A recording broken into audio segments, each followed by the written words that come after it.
Everything was already said about this movie by the time I was old enough to legally drink, and so I don't know why I ought to bother uploading this for any other reason than to pay tribute. Hey, I think Carpenter's Halloween is a seminal masterpiece of film also. Probably not much surprise there, shame about the rest of the series. I've been meaning to revisit Halloween 3 due to the involvement of legendary Nigel Neal.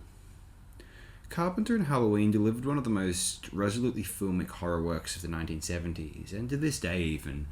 Carpenter's direction, coupled with Dean Cundy's ridiculously impressive lo-fi night lighting, constitute one of the most graceful and surprisingly tasteful, perhaps just by comparison to its legacy, demonstrations of cinematic tension ever realized. Michael Myers, known as The Shape, operates almost as a Lovecraftian deity in the guise of a human body. Little Michael's POV begins looking at the knife as he is stabbing his elder sister, almost as though he is not in control of himself. A director composing their own soundtrack, rarely has a film been more poised to match up with the corresponding musical accompaniment. It makes me assume Carpenter had the music in mind as he was directing, or even storyboarding and planning the production of his film.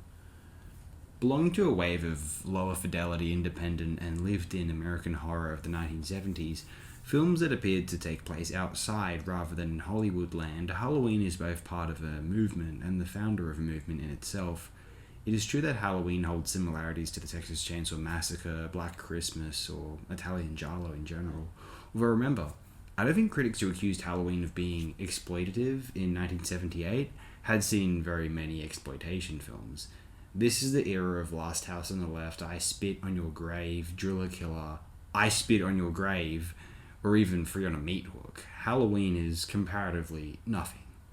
I mean this in terms of gratuity. Halloween is far better than all those mentioned, except for the Texas Chainsaw, I would suggest. Nothing can beat that. Greatest American film. Or maybe one or three Giallo pictures helmed by Bava Argento in particular, but still uncertain.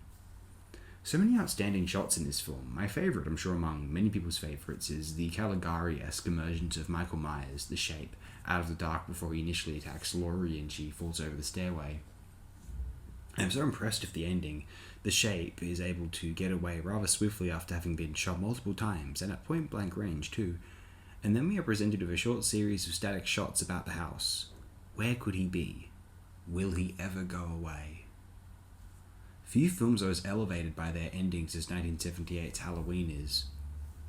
The elegance of the film's camera, typically or certainly frequently in motion or framing subjects in motion, weaves together its players to centre around two parallel houses in Haddonfield, Illinois, one Halloween night, and then as Myers stalks his prospective victims over the two homes over the course of the night, one witnesses the events via initially distant vantage points and angles until we are gradually regrounded in the centre of a murder. The way these three characters are stalked and eliminated is an extremely considered act of filmic construction. The weavings of quick edits, possibly POV pans, and static full shots is utterly superlative.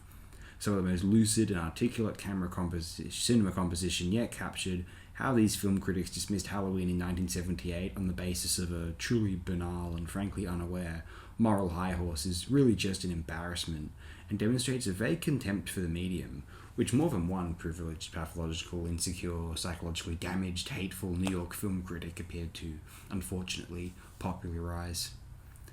I think of a subtext involving a horrifying hatred which took over a young child who witnessed their elder sibling engaging in foreplay with another teenager.